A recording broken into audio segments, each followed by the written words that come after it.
怎么可能？ 전세기를 택시처럼 타고 다니며 중국에서 최고의 대접을 받는 인기 톱스타. 그런 그가 한국 남대문 시장 백반집에서 서빙하는 모습이 포착되자 중국 대륙이 난리가 났다고 하는데요. 하지만 중국인들이 더욱 경악하는 부분은 따로 있었습니다. 바로 그를 대하는 한국인들의 충격적인 태도였죠.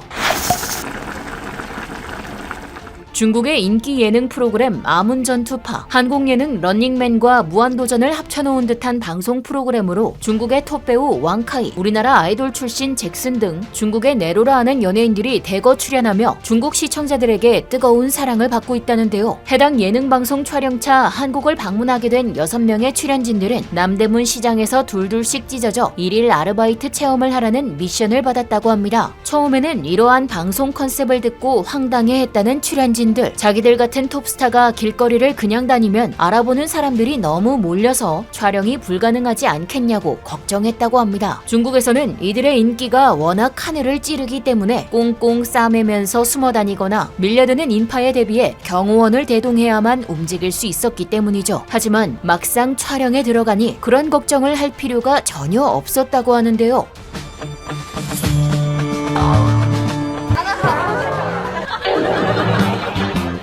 이처럼 중국에서 아무리 잘 나가도 한국에 오면 그저 외국인일 뿐, 알바생 복장을 한 이들을 그냥 여기서 일하는 사람이구나 정도로 생각하거나 촬영 카메라가 따라다니는 걸 보고 무슨 연예인인가 멀찍이서 쳐다보는 게 다였습니다. 사실 한국인들은 할리우드 스타들이 길거리를 돌아다녀도 못 알아보는 경우가 대다수죠. 만약 알아본다 해도 그들이 자유롭고 편안하게 개인 시간을 보낼 수 있도록 존중하는 차원에서 못 본 척해주는 사람들이 많습니다. 이러한 이유로 해외 스타들한테서 진정한 휴가를 즐길 수 있는 곳으로 늘 꼽힌다는 한국. 약간 무심한 듯 본인들을 못 알아보는 한국인들의 반응이 신선하기도 하고 또 불편하지 않게끔 해주는 배려심에 감동받아 더더욱 한국을 찾게 된다고 하는데요. 이런 걸 잘 몰랐던 중국 연예인들은 나중에 인터뷰를 통해 괜히 김치국 마셔서 민망했다는 촬영 후일담을 전하기도 했습니다. 이들은 아무런 조치 없이 맨몸으로 길 한복판에서 촬영하면 인파에 떠밀리거나 사인 요청 세례에 시달릴 줄 알았지만 현실은 전혀 아니더라며 아무도 자신들을 모르더라고 멋쩍게 웃어 보였죠. 뒤이어 전반적인 한국 촬영에 대해 묻는 질문에는 한국인들의 친절함에 기대 이상으로 놀랐다는 소감을 덧붙였는데요. 안녕하세요.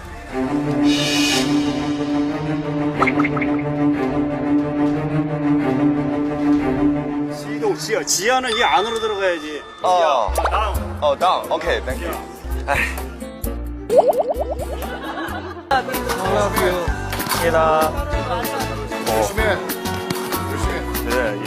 언어가 안 통해도 최대한 도와주고 뭐 하나라도 더 챙겨주려 하는 정 많은 한국인들에게 깊은 인상을 받았다고 합니다. 이것은 해당 방송을 본 중국 시청자들도 마찬가지였는데요. 단순히 방송이라서 그런다기에는 미리 섭외된 것도 아닌 지나가는 행인들에게서조차 무뚝뚝한 표정에서 묻어나는 호의, 가식 없는 친절이 느껴진다는 것입니다. 그리고 한국인들을 직접 만나기 전에는 편견을 가지고 있었지만 막상 대면하고 보면 하나같이 친절하다는 경험담들이 이어졌죠. 요즘 몇 년 동안 한중 간의 감정이 서로 좋지 않았던 만큼 중국 내에서는 한국인에 대한 반감이 극심해 그것을 개개인의 일상생활 영역에서까지 확대하는 경향이 두드러지고 있는데요. 반면 한국인들은 정치적인 문제 또는 문화적인 갈등과는 별개로 실제 중국인들을 만나면 친절하게 대해주는 것 같습니다. 그동안 중국은 동북공정, 사드 문제 등으로 한중 관계를 역대 최악으로 치닫게 만들었지만 한국인들은 분노해야 할 대상이 무엇인지 제대로 분리할 줄 아는 분별력이 있습니다. 중국이라는 나라에 대한 분노를 일상에서 우연히 마주치는 중국인 한 사람에게 풀지 않는 것이죠. 하지만 중국은 이러한 한국인들의 이성적인 태도와 친절함이 낯선 모양입니다. 최근에는 특히나 중국인들이 해외 나갔을 때 받는 대우가 유독 안 좋아서 더 그런 것 같은데요. 중국인이라고 하면 택시 승차 거부는 기본, 들어가는 식당마다, 호텔마다 입국 컷을 당하기 때문입니다. 이와 같은 대우에 열등감이 점점 더 심해지고 있는 중국인들. 반면 반면 한국인들은 해외 나가면 공항에서부터 특별 대우를 받죠. 한국인들만 빠르게 통과할 수 있는 입국 심사대처럼 나라 차원에서 대우해주는 것뿐만 아니라 길에서 만나는 외국인들도 개인적인 호감을 가지고 다가옵니다. 아마 전 세계적으로 뜨겁게 인기몰이 중인 한국 드라마와 영화, K-팝 등의 문화 콘텐츠를 통해 국제적 위상이 높아진 이유도 있을 것이고 소문난 치안과 성숙한 시민의식으로 국제적인 신뢰감이 높은 이유도 있겠지만 한국인들이 외국에서 특혜를 받는 데는 또 다른 이유가 있다는데요. 바로 한국에서 개인적으로 좋은 경험을 한 외국인들이 한국인을 만나면 자신이 받은 호의를 다시 되갚듯이 호감을 가지고 대하기 때문입니다. 좋은 일이 좋은 일을 불러오는 말 그대로 선순환인 것입니다. 그저 누가 어려움에 처해 있는 것을 그냥 지나치지 못하는 한국인들의 천성이 그래서 베푼 사소한 친절이 결국 내가 사는 공동체의 복으로 돌아와 더 나아가서는 대한민국이라는 나라의 좋은 이미지를 더욱 공고히 하는 결과를 낳은 것 같은데요. 그런 면에서 중국은 아무리 경제적으로 성장하고 발전한다고 해봤자 우리나라와 근본적으로 차이가 날 수밖에 없을 것입니다. 진심에서 우러나오는 따뜻한 심성과 타고나길 수준 높은 민족성은 흉내낸다고 따라할 수 있는 것이 아니니까요. 지금까지 얼큰한 뉴스였습니다. 감사합니다.